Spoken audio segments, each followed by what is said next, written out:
J'ai côtoyé un cannibale, j'ai côtoyé un violeur, des violeurs, j'ai côtoyé un violeur de nourrisson. Je ne sais pas si vous voyez ce que c'est, hein, avec un violeur de nourrisson. Mais je pense que ce mélange de détenus est juste incroyable. Donc moi je m'appelle Pierre Botton, voilà, j'ai 68 ans, je suis lyonnais d'origine, d'une famille bourgeoise, mais que j'ai quitté à l'âge de 18 ans. Voilà. Il y a une chose qui a marqué ma vie, c'est un très grave accident de moto à l'âge de 16 ans, où je suis resté 2 ans alité, j'ai failli être amputé. Ensuite, j'ai un événement fort, c'est que mon parrain est Paul Bocuse, voilà, le cuisinier. Et Paul, c'est mon premier vol en hélicoptère. Aujourd'hui, je suis pilote hélico. Et c'est lui qui m'a introduit dans le showbiz. C'est lui qui, la première fois, m'a amené chez Eddie Barclay, qui était à l'époque un très grand producteur de disques. Ensuite, j'ai commencé dans la restauration. Très rapidement, on a racheté une affaire avec des sous qu'on nous a prêtés, hein. On est devenu la première force d'achat sur Lyon pour l'été pendant 2 mois. On en a ouvert un autre à l'Alpe d'Huez. Et puis, j'ai racheté l'entreprise d'agencement de pharmacie de mon père.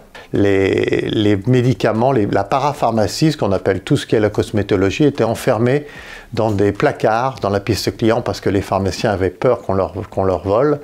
Et j'ai été un des premiers à justement casser ça et à mettre tous ces produits en vente en libre service en fait. J'ai été également un des premiers à amener les portes automatiques, les croix, voilà, qui font comme ça, les croix qu'on voit partout maintenant aujourd'hui, et les tiroirs, les rangements dans des tiroirs. Voilà, c'était une des premières choses. Et ensuite, j'ai agrandi l'entreprise pour l'amener dans le sud. Et puis ensuite, j'en ai racheté d'autres et je suis devenu leader européen de cela. Et ensuite, un concours de circonstances m'a amené à travailler pour des personnalités du Moyen-Orient, faire la décoration pour les gens du Moyen-Orient, et c'est comme ça que ça a commencé. Et ensuite, j'ai racheté d'autres entreprises, la plus connue étant La Vie Claire, que j'ai racheté à Bernard Tapie. On était 2 caractères forts, donc ça a un peu chauffé. C'était en 1991. Michel Noir était mon meilleur ami. J'avais 2 meilleurs amis, en fait. L'un était Coluche. Voilà, donc pour lequel j'ai vécu une passion. Le décès de Michel a été très très important. Michel, c'est Coluche, hein. Son décès a été très très important pour moi. Parce que sans lui, je n'aurais jamais basculé dans la politique. Voilà. Et ensuite, mon deuxième meilleur ami, c'était Michel Noir. Donc j'ai mis mon groupe à la disposition de sa carrière. Il est devenu maire de Lyon. Pour cela, j'ai utilisé l'argent de mon groupe, dont j'étais le seul actionnaire, mais c'était illégal. C'est une des choses qu'on apprend actuellement dans les écoles de commerce, c'est l'abus de biens sociaux. C'est-à-dire, c'est ce pourquoi j'ai été vraiment principalement condamné la première fois. Et j'avais financé sa campagne, mais on avait gagné Lyon, hein, la 2e ville de France. Ensuite, il a été en tête de tous les sondages. Il est devenu ministre, voilà. Bon, voilà, peu importe. J'ai été incarcéré, mais 5 ans après, je me suis occupé de l'amélioration des conditions de détention dans les prisons, parce que j'étais atterré par ce que j'avais vu. Alors, en première instance, je prends 18 mois ferme. Je ne fais pas appel, mais le parquet fait appel, et en 2e instance, je prends 42 mois ferme. Donc là, et arrêté à la barre. C'est très très violent, et là, je fais 7 maisons d'arrêt, parce qu'on me déplace. Parce que voilà, j'avais financé les gens du parti et j'avais cette règle un peu mafieuse, faut le dire, de ne pas parler. Donc je n'avais pas parlé et on m'a fait payer ça très cher, je pense. Voilà. D'abord, on m'envoie à Saint-Joseph, sur les quais de Lyon, puis à Villefranche. Et puis je crois que le garde des Sceaux de l'époque, qui s'appelle Jacques Toubon, dont j'avais financé la campagne, me fait remonter à la Santé.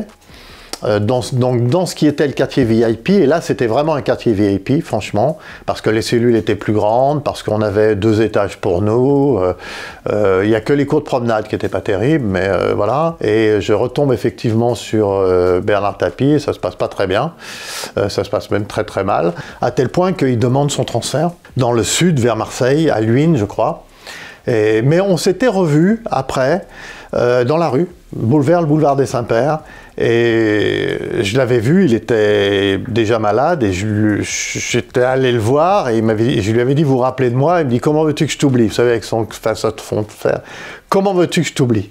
Et je lui dis, félicitations quand même et courage pour ça, pour tout ça. Il me dit, mais tu sais, je suis content qu'on se retrouve. Vraiment, je suis content.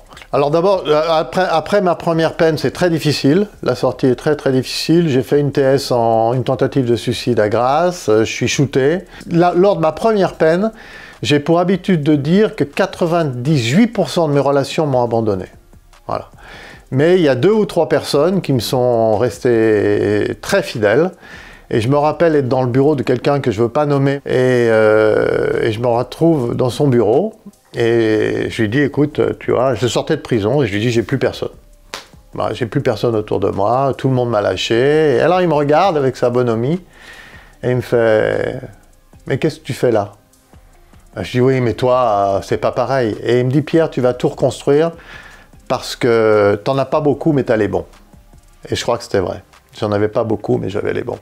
Voilà. J'ai recommencé mon activité d'agencement de pharmacie, voilà, donc je sais faire, j'avais une réputation, j'avais des clients hein, qui étaient très contents de moi, voilà, et on a recommencé, mais il y a des belles anecdotes, hein, il y a de très belles anecdotes. La première pharmacie que je fais, c'est Madame Baye à Trans-en-Provence dans le Var, et j'ai pas de rond, je suis boulevard Saint-Germain, elle est là, et elle me dit « Oh Pierre, tu sais, il faut que je refasse ma pharmacie. » C'est la première pharmacie du Var à l'époque. Il faut que je refasse ma pharmacie et j'ai voulu que personne d'autre que toi la touche. Parce qu'en fait, quand elle a créé sa pharmacie, c'est moi qui lui avais prêté les ronds. C'est moi qui lui avais prêté l'argent. Et elle m'a dit, je voulais que personne d'autre que toi touche ma pharmacie. Est-ce que tu veux bien accepter de la refaire? Et je dis, oui, Hélène, mais moi, j'ai plus rien. J'ai plus d'argent, j'ai plus de bureau et tout ça. Et elle m'a prêté tous les ronds. Elle m'a prêté tout l'argent pour faire et c'est comme ça que c'est reparti ensuite. Voilà, j'en ai refait beaucoup et j'ai refait mon trou. Voilà. Alors 25 ans après, je retombe pour la même chose, mais c'est pas tout à fait... Il faut lire mon livre, parce que là, je les ai un peu là, pour tout dire. Je les ai un peu là. Je méritais sans doute une condamnation pour avoir utilisé le compte courant d'un de mes associés suisses. C'est un peu complexe, mais je vais l'expliquer, je l'explique dans le livre mieux.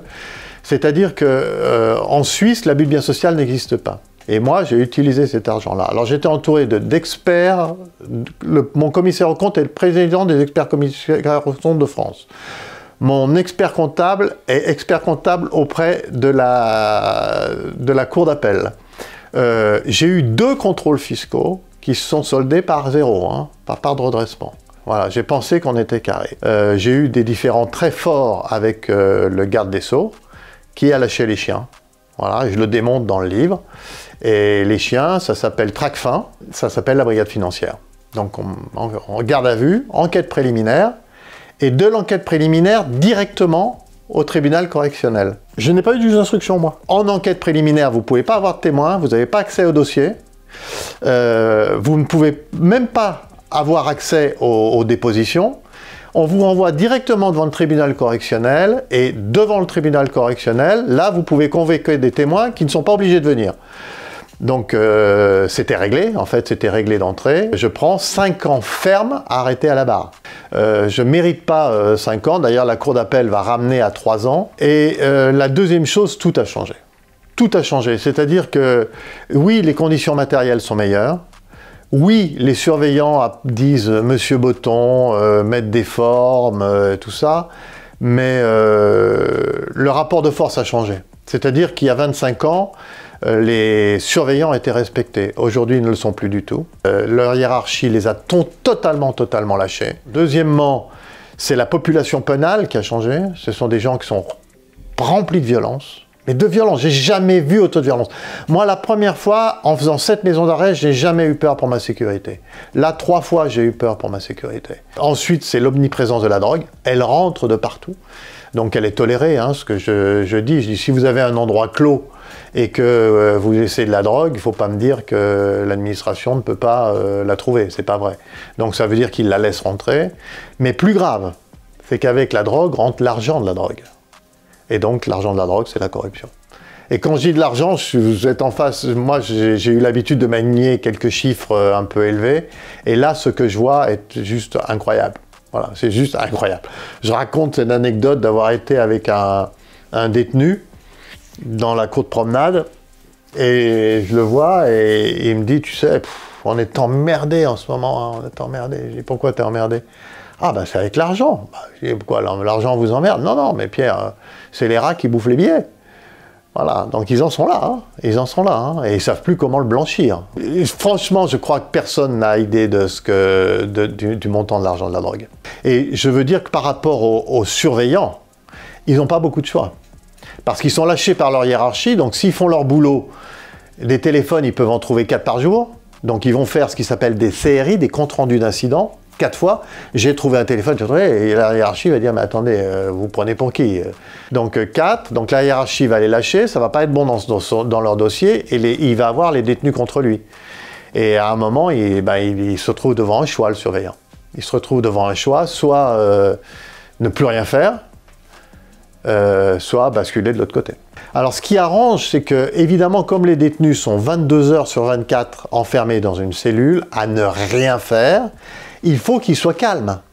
Parce que quand vous êtes dans cet état psychologique, enfermé à 2 ou 4 dans une cellule, et que vous ne pouvez rien faire, vous n'avez pas d'activité, parce que la surpopulation carcérale, c'est ça. Il faut que les gens le sachent. La surpopulation carcérale, ça veut dire qu'il n'y a plus de parloir, il n'y a pas assez de parloir pour tout le monde, il n'y a pas d'activité pour tout le monde, il n'y a pas assez de surveillants pour ouvrir les portes, enfin voilà. Donc quand vous êtes dans cet état-là, évidemment, l'administration préfère des détenus shootés, et donc calmes, plutôt que des détenus en colère. Enfin, la livraison par drone. La livraison par drone. Enfin, franchement, les gars, ils sont juste géniaux. Hein. Parce qu'ils ont en face une administration avec très gros moyens qui est incapable d'empêcher les drones d'arriver. Alors, moi, aujourd'hui, ça me fait rire, sauf le jour où ça va être des armes. Là, ça me fera plus rire. Et c'est ce qui va arriver. Parce qu'ils sont tous persuadés d'une chose, hein, c'est que ça va mal se terminer. J'ai pas rencontré un seul dealer qui m'a dit, moi, ça va se finir correctement. Quand vous avez des gamins qui gagnent, je crois, je ne sais pas si c'est vrai ce qu'ils m'ont dit, mais 15 ou 20 000 euros par semaine, au plus haut, ils peuvent gagner 1 million par semaine. Pour les sortir de là, il faut leur donner, quand vous leur proposez des formations de techniciens de surface, je pense que c'est un peu juste, j'ai rien contre les techniciens de surface, de réparateurs de vélos, je pense que c'est un peu juste. Et voilà, donc je pense qu'il y a des choses, si vous les mettez sur le numérique, si vous les mettez sur le cinéma, sur la créativité, sur l'écriture, parce qu'ils sont, voilà, je pense qu'il y a des tas de choses sur acteurs, sur le rap. Enfin, ils sont tous en train d'écouter un rap. Moi, j'en pouvais plus. Hein. Je suis sorti de prison, je ne pouvais plus écouter du rap. Je pouvais plus. Donc cette culture les unit. Et donc, je pense qu'il faut travailler là-dessus. Et je le disais hier chez Cyril, je pense que Orelsan, donc il m'a repris Orelsan, Jules, Nino, MHD qui malheureusement y est, mais également Tahar Rahim, Adèle Exarchopoulos, Leila Bekti, Pierre Ninet, tous ces gens-là, ils doivent donner une demi-journée de leur temps par an pour aller parler à ces jeunes. J'ai effectivement eu peur 3 fois. La première fois parce qu'il y avait un détenu qui était mis avec nous, qui était un jeune détenu, 22 ans, et qui avait pris 28 ans pour avoir tué et violé une femme handicapée de 85 ans, qui était marteau. Voilà, il était juste marteau. Il a essayé de me racketter. Évidemment, j'ai dit non. Donc c'est parti un peu en live, mais c'était juste des mots. Et bon, là, j'ai pu, comment dire, m'imposer et lui dire, écoute, on se parle plus. On se parle plus, c'est plus simple. Non, je te donnerai rien. Voilà, et je pense qu'il a compris. La deuxième, c'était un peu plus compliqué, c'est-à-dire que ça a commencé par, quand je faisais ma gym en cours de promenade, le ballon qui me passe là. Ensuite j'ai fini, je me repose, là il me tape très fort, là, juste là, hein, à côté du mur, c'est-à-dire je suis adossé au mur et le ballon me tape là, donc je branche le gars et je lui dis arrête s'il te plaît. Il me dit non mais je sais pas tirer moi, donc si tu sais pas tirer, tire de l'autre côté, mais tire pas sur moi. Ça a duré une journée, hein. c'est long. Et il me dit, écoute, si tu veux, je mets le ballon au-dessus pour 100 €. Je dis non, de toute façon, tu vas finir par le mettre au-dessus. Puis de toute façon, j'ai pas d'argent. Et je lui dis, et une fois que tu l'auras mis une fois, tu vas le mettre 10 fois. Donc, ça te fera 1000 €, Pierre. Et je lui dis non, c'est non, c'est non. Et donc là, ça a été pendant, on va dire, 2 jours un peu chaud, jusqu'au gymnase, où il a recommencé au gymnase à me tirer dessus. Et où je suis allé, là je me suis vraiment mis en colère, je lui ai dit écoute, je le raconte dans le livre, hein, je lui ai dit écoute, ça suffit, tu m'emmerdes, t'as pas compris, c'est non, c'est non. Et là il y a un autre détenu qui est intervenu et qui lui a dit fous-lui la paix, fous-lui la paix. Et je pense que l'autre détenu a maîtrisé les choses. Il faut bien voir le rapport de force, hein. C'est-à-dire que moi j'ai 65, 66 ans, je ne suis pas forcément en super forme physique, et les gars c'est juste des armoires à glace, hein, qui font tous les jours des tractions, ils en sont à, je sais pas, 100, 150 tractions, des abdos, 360 abdos, ils font des concours, c'est juste des armoires à glace. Donc voilà, donc c'est un peu compliqué. Voilà, mais c'est des choses qu'il faut régler au sein de la détention. Il ne faut jamais aller le régler avec l'administration, ça ne sert à rien. Il y a des choses qui sont assez inexplicables. Donc, par exemple, c'est qu'au QB4, j'ai côtoyé le complice de l'assassin de Samuel Paty, et j'ai côtoyé un cannibale, j'ai côtoyé un violeur, des violeurs, j'ai continué un violeur de nourrisson. Je ne sais pas si vous voyez ce que c'est, hein, avec un violeur de nourrisson. J'ai côtoyé un gars qui a foutu le feu à un immeuble et où il y a eu 8 morts. Le gars, il s'en foutait. Hein. Voilà. Et ça, je ne le comprends pas. Je vais vous dire très très honnêtement, je ne le comprends pas. Je ne le comprends pas. Je ne le comprends pas. Je pense que c'est un drame. Alors bon, moi j'ai une certaine colonne vertébrale puis un peu d'expérience. Mais je pense que ce mélange de détenus est juste incroyable. Mais juste incroyable. Incroyable. Enfin, qu'est-ce que j'ai à faire? C'est même pas... Vous voyez, je ne sais pas comment expliquer ça. C'est pas lié à lui. Parce que c'est un gamin, le complice de l'assassin de Samuel Paty. C'est un gamin de 18 ans. Je sais que je vais choquer les gens, hein, mais...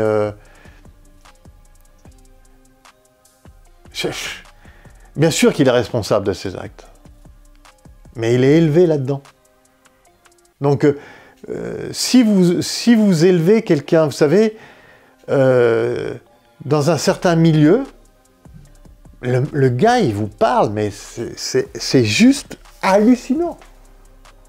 Je vous assure, c'est hallucinant. Le gars, il passe, et depuis l'âge de 13 ans, il voit des vidéos de têtes décapitées, enfin... Moi, j'en ai jamais vu une, quoi. Enfin, je sais pas. On lui offre à 13 ou 14 ans, pour son anniversaire, un couteau qu'on lui fait venir de Turquie, un couteau en céramique.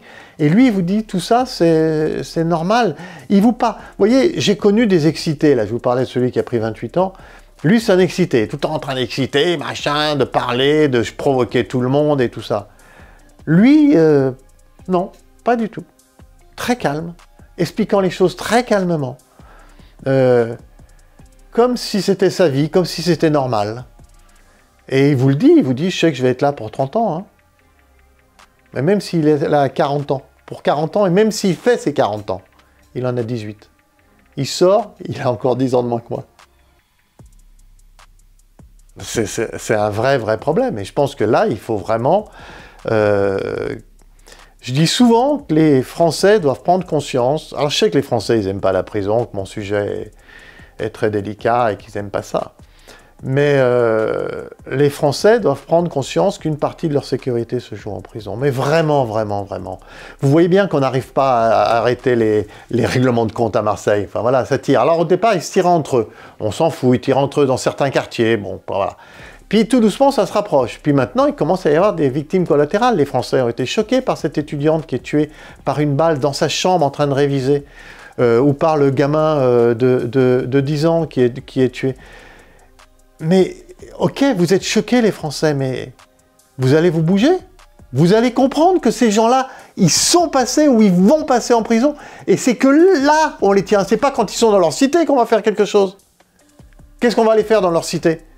C'est quand on les a là, quand on les a en prison, c'est là où il faut agir. Et pour ça, il faut que tout le monde s'y mette. Parce que si vous laissez faire l'administration, elle échoue. Elle échoue là-dedans. Elle réussit très bien à faire en sorte que les gars ne sortent pas. Bon, il y a Redouane Faïd, il y en a 2-3 qui partent par an. Mais bon. Mais en revanche, sur la mission qui est la mission d'éviter la récidive, de la réinsertion, tout ça, c'est un échec total. De diminuer la violence, c'est un échec total. On met aujourd'hui des peines pour antisémitisme. Mais moi, je veux qu'on m'explique ce qui, en prison, va faire en sorte que ces gens qui sont antisémites vont ne plus l'être en sortant. Je veux qu'on m'explique. Parce que moi, je ne le vois pas. Hein. Je vois plutôt l'inverse. Je sais que je choque tous les humanistes de gauche, tous les gens qui sont dans les beaux quartiers, les bobos, les gens qui n'ont jamais été confrontés à la prison, qui ont cette culture de l'égalité, vont vous dire non, l'humain, non, moi je vous dis, il y a des mecs qui sont irrécupérables, ouais, enfin, c'est sûr. D'ailleurs, là, j'ai vraiment une position de détenu. Voilà, pour moi, nous, détenus entre nous, on sait qu'il y a des gens à qui on ne parle pas. Voilà, le vendeur de nourrisson, qui se démerde, quoi, hein, je veux dire, franchement. Enfin, pas avec moi, quoi. Il me serre pas la main, il me touche pas, il me parle pas, et il me prend pas mon air. Il me prend pas mon air. Il y a aussi l'amour. Alors là, il y a l'amour et le sexe, hein, c'est pas la même chose, mais voilà, une prison, c'est un endroit fermé dans lequel vous avez des femmes médicales, il y a beaucoup de femmes, surveillantes, vous avez des surveillantes femmes. Vous avez tout ce qui est activité. Les activités, c'est souvent beaucoup de femmes qui viennent pour les activités, pour les visiteurs, les visiteuses de prison. Vous avez évidemment les familles. Et comme dans toute société, ben, il existe des relations d'amour et toutes celles que vous pouvez imaginer. Voilà, absolument toutes celles que vous pouvez imaginer existent. Toutes, voilà. Détenus surveillants, détenus infirmières, détenus professeurs, infirmières médecins, tout ce que vous pouvez imaginer existe. Voilà. Ensuite, sur la pratique de la sexualité, ben, c'est pas un secret qu'il y a des bébés parloirs, voilà, donc, mais il y a également des parloirs familiaux qui sont autorisés, où on peut rester 3 heures dans un studio sordide, absolument sordide, mais généralement, les détenus préfèrent être là avec leurs enfants et donner ce temps aux enfants, parce qu'il y a une période, un parloir dure 45 minutes, c'est très court. Donc le gosse, il y a des cris et tout ça, le gosse, il ne peut pas s'adapter, vous voyez, je veux dire. Puis à la fin, moi j'ai encore en mémoire les cris d'un gosse qui repartait et qu'on enlevait des bras de son papa. Et je me rappelle de ce gamin qui hurlait, quoi, il voulait rester avec son père. Et donc, quand vous êtes dans un parloir familial de 3 heures, les gosses, on a plus le temps de leur parler, de leur expliquer et tout ça. Voilà, c'est que c'est... Là aussi, on avance, si vous voulez, on avance avec les parloirs familiaux, on avance, mais enfin bon. Alors, il y a une chose, hein, que je dis et qu'il faudrait vraiment, c'est qu'il y ait beaucoup plus de femmes qui viennent parler à ces hommes. Parce que moi, ce que j'ai entendu et la façon dans laquelle ces hommes parlent des femmes, c'est gravissime, hein. C'est juste gravissime. Hein. Donc là, moi, j'aimerais beaucoup voir des femmes en petits groupes venir parler, vraiment, hein, vraiment. Je trouve qu'il y a un vrai travail à faire là-dessus, un vrai travail. Ben, ensuite, voilà, le reste, c'est une société, donc voilà, c'est une société dans laquelle il faut, c'est vrai, il y a des viols, bien sûr, les plus faibles se font violer, bien sûr. Quand on fait un tel constat, il faut amener des solutions. D'ailleurs, ça va être le sujet des prochains docs que la chaîne m'a confié. Ce sont les solutions. Donc, en France, moi, je préconise, c'est actuellement en construction, mais l'administration m'a visiblement voulu me jeter, justement pour pas que je m'en occupe, 3 prisons qui sont des modèles expérimentaux à Arras, Toul et Donchery. Une doit ouvrir en 2025. Le modèle est très simple, c'est base du volontariat, des cellules sans télé, obligation d'être debout à 7 h du matin, d'entretenir la cellule. On rentre le soir au plus tard à 22 h dans la cellule, on regarde la télé dans des salles de 30 ou 40 où ça oblige à savoir qu'est-ce qu'on va regarder. Alors quand il y a le match de foot, tout le monde va regarder le match de foot, mais quand il n'y a pas match de foot, ils vont tous devoir entre eux apprendre à fonctionner pour choisir une chaîne. La restauration se fait avec les surveillants et est faite par les détenus, et donc dans des réfectoires, libre-service. Ensuite, ils sont obligés de travailler, absolument obligés de travailler. Donc là, j'ai la chance d'avoir des partenaires du CAC 40 qui amènent le travail, partenaires du CAC 40 qui, pendant mon incarcération, ont lâché le projet parce que l'administration pénitentiaire est juste complètement déconnectée des problèmes des entreprises. Ils pensent que c'est encore eux qui, au sein de cet établissement, vont devoir faire la loi. Non, c'est les entreprises qui vont faire la loi. Ils sont payés. Les détenus sont payés, minimum au SMIG, mais ils payent un petit loyer. Ils payent 10% ils payent 20% pour les victimes et ils payent 10% pour leur sortie. Ils payent leur électricité. C'est-à-dire que moi, si en prison je laisse tout allumé, je m'en fous, c'est l'administration qui paye. Là, eux, c'est eux qui vont payer. Ils ont un téléphone, tous le même. Et écoutez, il n'y a pas de quartier disciplinaire.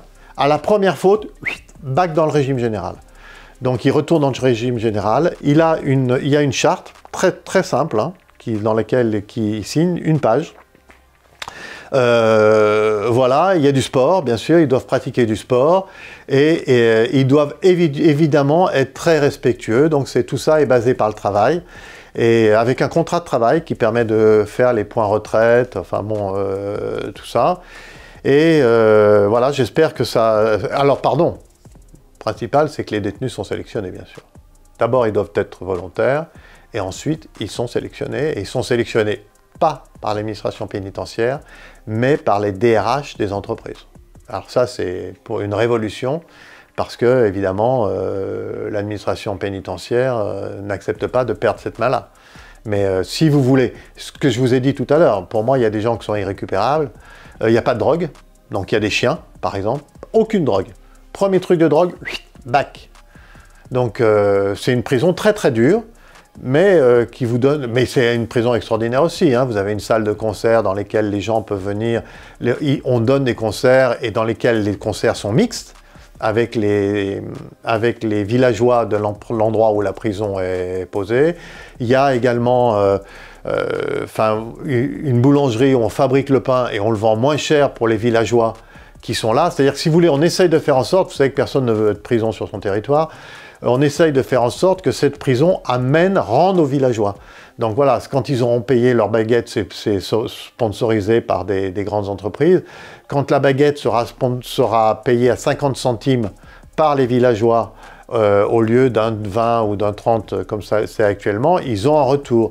Quand ils vont pouvoir assister à des concerts gratuitement de vedettes qui ne se produisent jamais dans le truc, ils auront un retour.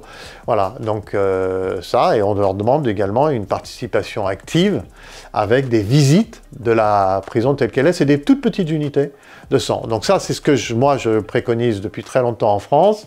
Je pense que le fait que le président de la République m'a lâché, entre guillemets, ces 3 prisons, est pour beaucoup dans le fait que j'ai été victime de ce à quoi j'ai été victime, même si je suis pas un perdreau de l'année.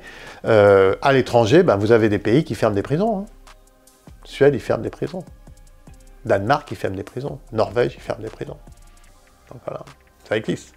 Ça, il existe des pays, je crois que c'est la Belgique et l'Allemagne, envoient leurs détenus au Danemark et en Norvège. Donc il y a des pays où ça existe, mais il y a une culture, si vous voulez, qui est un peu différente. Vous voyez, aujourd'hui, on dit « ouais, il faut qu'il paye, il faut qu'il y aille, il faut qu'il en chie » et tout ça. Alors je rassure tout le monde en chie en prison. En revanche, il y a une culture, si vous voulez, dès que vous avez un problème, et en France, c'est une catastrophe, on referme tout. Au Danemark, dans les pays nordiques, non. On sait que, voilà, si vous essayez quelque chose, ben, il peut y avoir un problème. Voilà. Donc, mais ça existe, ça, bien sûr que ça existe. Le Canada, hein, beaucoup. Le Canada est très en avance sur la justice réparatrice, donc vraiment très en avance. Donc bien sûr que ça existe, mais nous, on a un système qui est complètement désuet et qui s'englue dans... Enfin voilà, je le répète, de toute façon, il va falloir s'en occuper. Donc voilà, il va falloir s'en occuper. On va monter à 75 000, 80 000 détenus, 85 000, on dit qu'il faut construire des places de prison. Oui, je suis d'accord. Lesquelles? Lesquelles? Pour qui? Pour quel détenu? Vous n'incarcérez pas de la même façon un violeur récidiviste qu'un jeune qui vient de tomber dans le trafic de drogue.